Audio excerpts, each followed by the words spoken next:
आपको बता दें, प्रधानमंत्री मोदी काशी यात्रा के दूसरे दिन इस वक्त पार्टी के अपने सभी मुख्यमंत्रियों के साथ बैठक कर रहे हैं।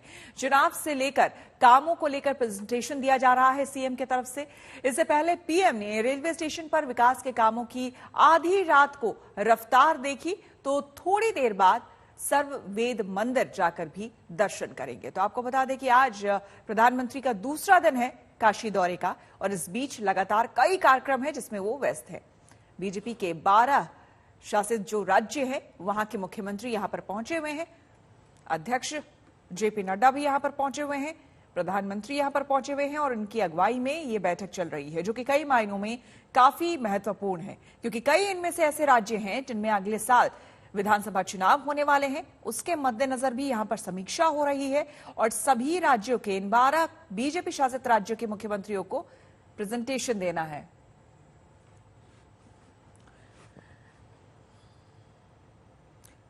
और वाराणसी से हमारे साथ श्वेता सिंह और साथ ही हिमांशु मिश्रा मौजूद हैं। सबसे पहले श्वेता, आपसे जानना चाहेंगे कि आज का प्रधानमंत्री का जो कार्यक्रम है, आज दूसरा दिन है, कल की भव्यता हमने देखी थी, आज भी सर्ववेद मंदिर वो जाने वाले हैं, और किस तरह का कार्यक्रम रहने वाला है, जरा बताएं।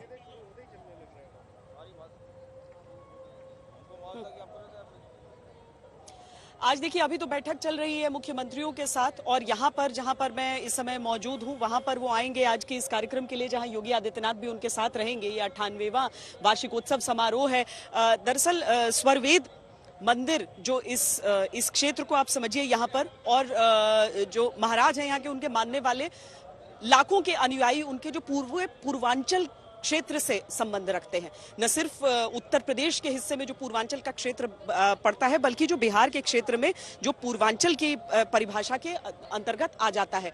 तो आज से लगभग 100 साल पहले की बात है श्वेता, जब उन्होंने दानापुर में एक ऐसा प्रवचन दिया था, कुछ ऐसी बातें उन्होंने कही थी जिसकी वजह से अंग्रेजों के खिलाफ भावनाएं भड़की थी, और अंग्रेजों ने उस पर कार्रवाई करते हुए उन्हें जेल में भी डाला था। तो ये उसे याद किया जाता है उस तरीके से। तो अगर योग का जुड़ाव यहां से होता है, तो एक स्वतंत्रता सेनानी के रूप में उस सोच की भी कड़ी जो है वो यहां से आकर जुड़ जाती है। तो लगभग 3 बजे उनके पहुंचने का समय है। यहीं पर हेलीपैड निर्मित किया गया है, जहां पर योगी आदित्यनाथ और प्रधानमंत्री नरेंद्र मोदी पहुंचेंगे, और उसके बाद मंच के साथ साथ वो हेलीपैड का हिस्सा है, जहां पर वो यहाँ लैंड करने के बाद आने वाले हैं। श्वेता, बिल्कुल, हिमांशु भी हमारे साथ बने हुए हैं। हिमांशु, आपके पास क्या कुछ जानकारी, क्योंकि ये जो बैठक चल रही है, 12 बीजेपी शासित राज्य जो है उसके मुख्यमंत्री यहाँ पर मौजूद हैं। इनमें से कई ऐसे राज्य हैं जहां पर अगले साल विधानसभा चुनाव होना है। क्या क्या मुद्दे हो सकते हैं जिस पर बातचीत चल रही है? क्या कुछ अहम खबरें अंदर से? देखिए श्वेता, मैं आपको बता दूं कि प्रधानमंत्री नरेंद्र मोदी के नेतृत्व में जो 12 मुख्यमंत्रियों और उप मुख्यमंत्रियों की बैठक चल रही है, उसमें जो एजेंडा है वो है गुड गवर्नेंस का, और इसको लेकर एक प्रेजेंटेशन हुई है जिसमें स्वामित्व योजना को, आयुष्मान भारत को, प्रधानमंत्री आवास योजना को लेकर एक पूरा का पूरा ब्रीफ नोट दिया गया, और कैसे उसको जल्द से जल्द जो है जमीन पे और उतारा जाए और आगे बढ़ा जाए, इसको लेकर जो है प्रेजेंटेशन हुई है। भूपेंद्र यादव की भी एक प्रेजेंटेशन हुई है जिसमें कि किस तरीके से जो है एडमिनिस्ट्रेटिव को आगे बढ़ाया जाए, और कोई भी फाइल जो है 2 दिन से ज्यादा जो है किसी भी मुख्यमंत्री या मंत्री की टेबल पे नहीं रहनी चाहिए। इससे जो है काम की रफ्तार धीमी पड़ती है। और प्रधानमंत्री नरेंद्र मोदी ने कल एक मैसेज दे दिया था, देर रात जाकर विकास कार्यों का मुआयना कर वाराणसी का और वाराणसी के स्टेशन पे जाकर, रेलवे स्टेशन पर, कि आप खुद भी रही काम करिए और काम की समीक्षा भी कीजिए, और काम का प्रचार और प्रसार भी होना चाहिए। और अब से कुछ देर के अंदर ये बैठक जो है वो खत्म हो जाएगी। श्वेता, बिल्कुल। कुमार अभिषेक भी हमारे साथ जुड़ गए हैं स्वरवेद मंदिर से। सीधे कुमार के पास चलते हैं। अभिषेक, ये बताइए जरा इस मंदिर के बारे में, अगर आप कुछ दिखा सके, तस्वीरें भी अगर आप दिखा सके। हालांकि आपके पीछे मंच नजर आ रहा है, लेकिन आप वहां से हमें क्या तस्वीरें दिखा सकते हैं, और यहाँ पर किस तरह का प्रधानमंत्री का कार्यक्रम रहने वाला है, वो बताएं। देखिए, मैं स्वरवेद जो मंदिर है उसके पास में ही ये एक बड़ी जनसभा हो रही है प्रधानमंत्री की। मैं उस जनसभा में खड़ा हूं। मैं आपको, अपने कैमरामैन को कहूंगा कि वो तस्वीरें दिखाएं मंच की। कुछ देर के बाद प्रधानमंत्री का यहां आने का कार्यक्रम है।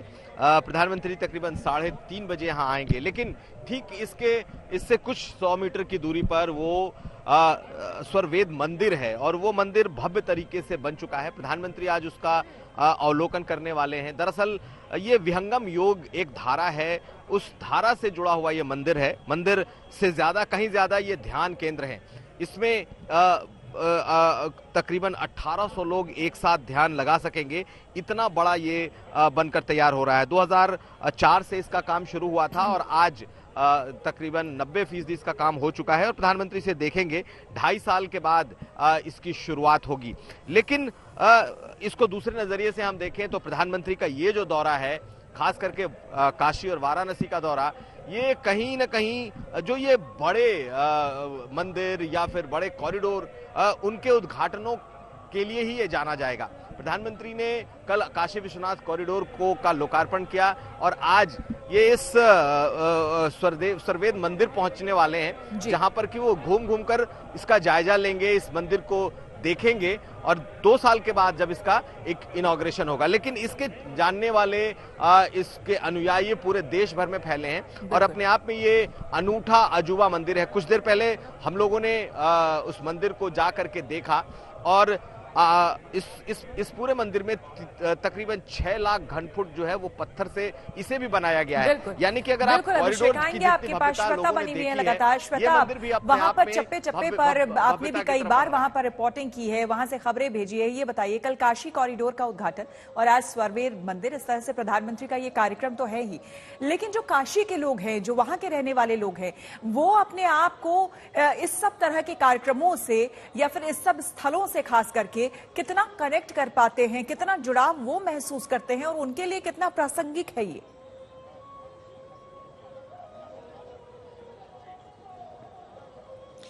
देखिए, वाराणसी के जिस फक्कड़ मिजाज की बात हम हमेशा करते हैं, वो हमेशा लोगों में उसी हिसाब से जीवित रहती है और लोग जो है यहाँ पर उत्सव की तरह मनाते हैं ऐसे समय को।